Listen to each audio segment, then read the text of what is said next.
रात के करीब 10 बज रहे थे और चिराग जोरबाग मेट्रो स्टेशन के करीब बस स्टॉप पर खड़ा किसी से बात करते हुए बस के आने का इंतजार कर रहा था। पर अचानक आसमान में काले बादल घिराए और झमाझम तेज पानी बरसने लगा।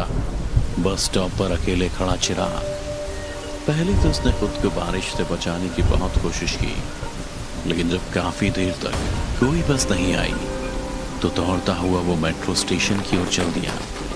पर बारिश इतनी तेज थी कि कुछ ही सेकंड्स में वो पूरा भीग गया। पर जैसे तैसे चिराग स्टेशन के अंदर आ गया। पूरे मेट्रो स्टेशन पर अजीब सी शांति फैली हुई थी।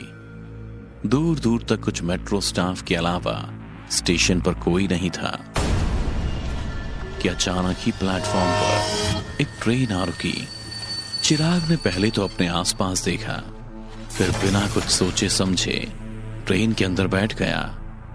ट्रेन के अंदर भी अजीब सा सन्नाटा पसरा हुआ था और जैसे ही ट्रेन चलनी शुरू हुई कि अचानक ही ट्रेन की लाइटें कांपने लगी। चिराग को ऐसा लगता जैसे कोई उसके आसपास से गुजर रहा है, पर जलती बुझती ट्रेन की रोशनी में उसे एक साया भी नजर आ रहा था। डर के मारे उसकी हालत पस्त हो रही थी और वो बस यही सोच रहा था कि ट्रेन अभी रुक जाए और वो किसी तरह ट्रेन में जिंदा बचा रहे।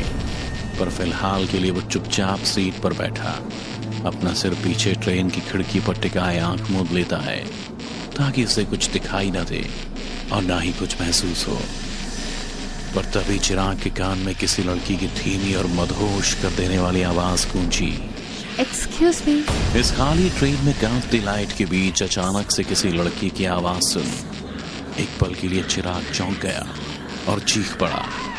पर जैसे ही लाइट का कपकपाना नॉर्मल हुआ और उसकी नजर उस लड़की पर गई तो वो उसे निहारता ही रह गया। अब उस लड़की की खूबसूरती थी ही ऐसी कि शायद चिराग की जगह आप होते तो आपका भी यही हाल होता। चिराग की तरह वो लड़की भी पूरी तरह से भीग चुकी थी, इतना कि शॉर्ट्स और टी शर्ट्स के ऊपर से ही उसके सुडौल बदन के उभार को देखा जा सकता था। चिराग अभी भी उसमें खोया हुआ था, क्योंकि उस लड़की का सिर्फ बदन ही नहीं बल्कि हर अदा हर नजाकत मनमोहिनी थी। वो लड़की लगातार चिराग से कुछ कहने की कोशिश कर रही होती है, पर चिराग था कि अपने ख्यालों में ही सारी हदें पार कर रहा था। तभी उस लड़की ने उसके कंधे को हिलाते हुए कहा, बस करो यार, अब आंखों से लूट लोगे क्या? उसकी ये बात सुन चिराग ने अपनी नजरें झुकाते हुए कहा, ऐसी कोई बात नहीं है, तुम मुझे गलत मत समझो। चिराग की बातों को नजरअंदाज करते हुए उसने कहा, एक तो ये ट्रेन खाली है, ऊपर से ये टर्बुलेंस, और तुम यहाँ बैठे कांप रहे थे तो मैंने सोचा कि देख लो क्या हुआ। फिर तुम तो अकेले लड़की को देखा नहीं कि घूमने लगे।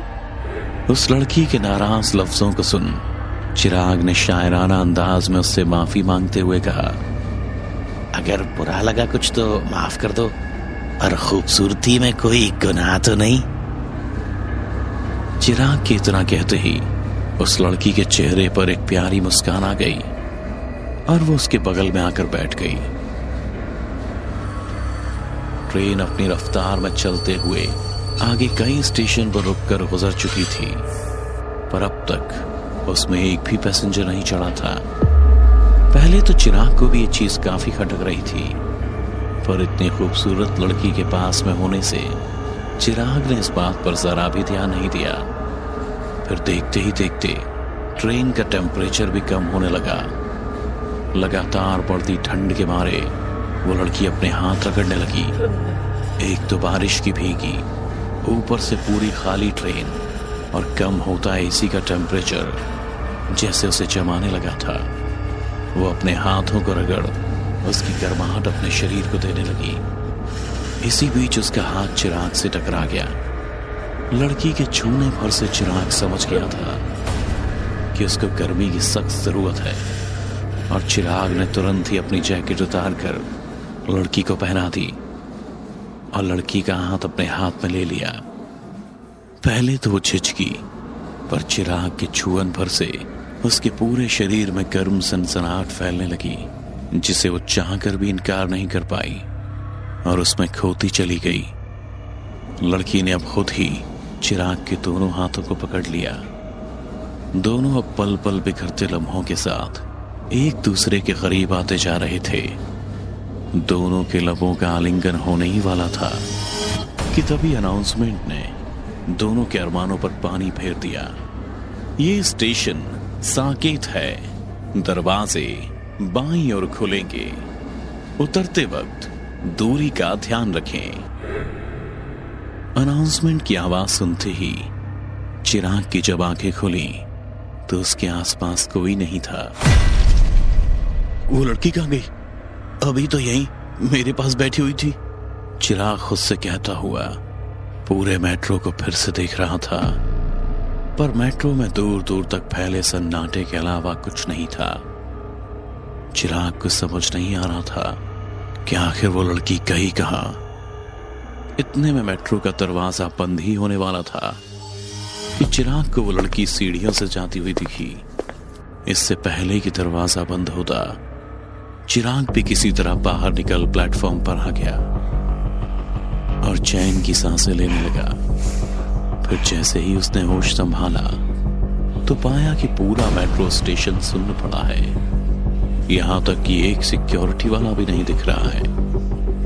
एक दो से वो लड़की भी अजीब लग रही थी और अब ऊपर से स्टेशन यूं खाली, जिसे देख अंदर ही अंदर चिराग डर के साए में घिरा जा रहा था। इसलिए वो तुरंत ही मेट्रो स्टेशन से बाहर निकल गया और वहां भी उसे सन्नाटे के सिवा कुछ और नहीं दिखा। दिखी तो बस एक लड़की जो एक ऑटो से बाहर अपना हाथ निकाल हेल्प हेल्प चिल्ला रही थी और फिर अपना सिर बाहर निकाल जोर से चिल्लाई, प्लीज कोई मेरी मदद करो ना। तभी चिराग ने देखा ये तो वही लड़की है जो मेट्रो में उसके साथ थी। इससे पहले कि चिराग उसके पास पहुंचता, किसी ने उस लड़की को बालों से पकड़कर उसका मुंह दबाते हुए वापस उसे अंदर खींच लिया था और अगले ही पल ऑटो तेज रफ्तार से दौड़ पड़ा। चिराग उस लड़की को बचाने ऑटो के पीछे दौड़ ही पड़ा था कि तभी उसे रास्ते में एक ऑटो मिला जिसका ड्राइवर उसके अंदर सोया हुआ था। चिराग ने भी ड्राइवर को झकझोरते हुए कहा, भैया ऑटो, अरे जल्दी उठाना, गाड़ी स्टार्ट करो और उस ऑटो का पीछा करो, जितने पैसे बनेंगे मैं दूंगा।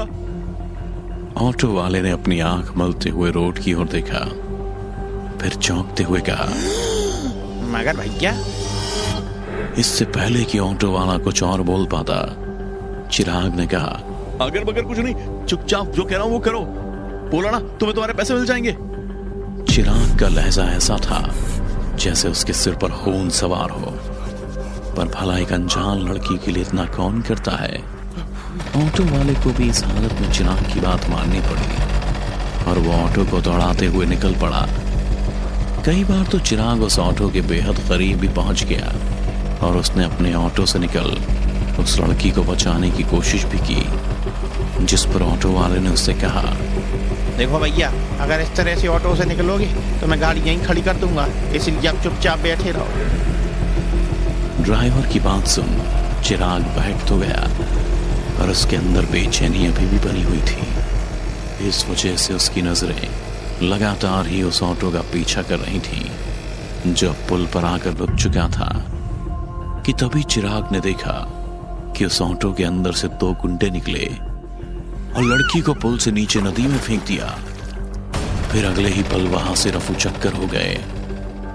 चिराग चलते ऑटो से कूद गया और उन गुंडों को पकड़ने के लिए उनके ऑटो का पीछा करने लगा।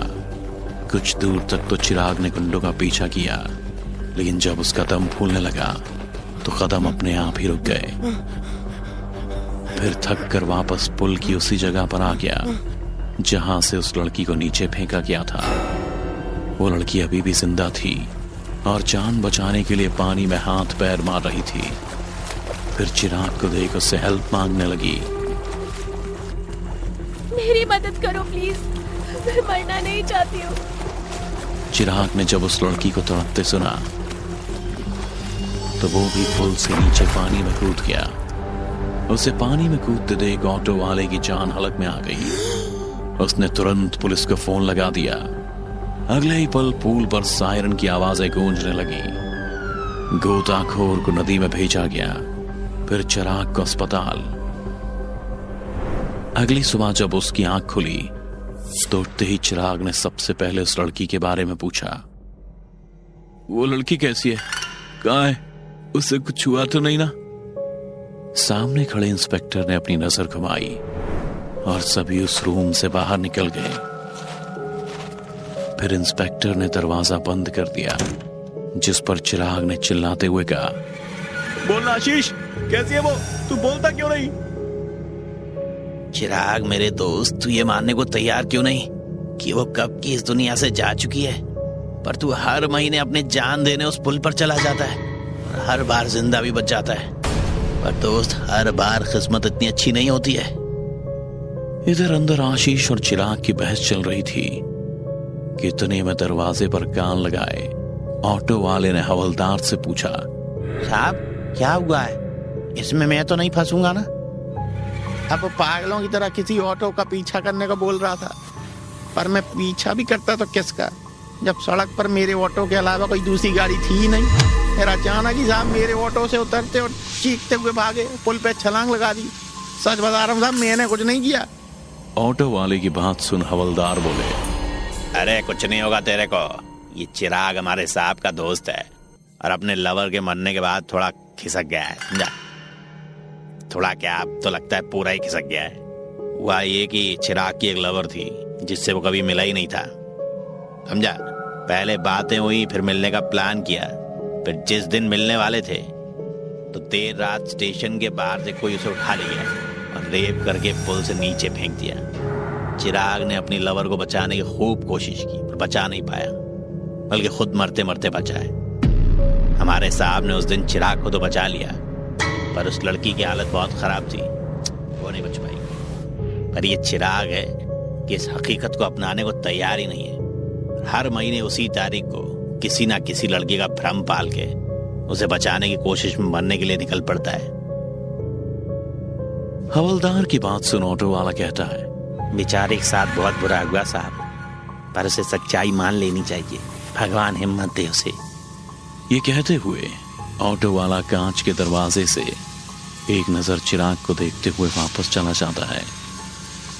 पर भला चिराग इस सच्चाई को कैसे मान सकता था, क्योंकि दिशा अब भी रोज उससे बात करती है और उसी तारीख को मिलने बुलाती है, पर चिराग उससे मिल नहीं पाता है।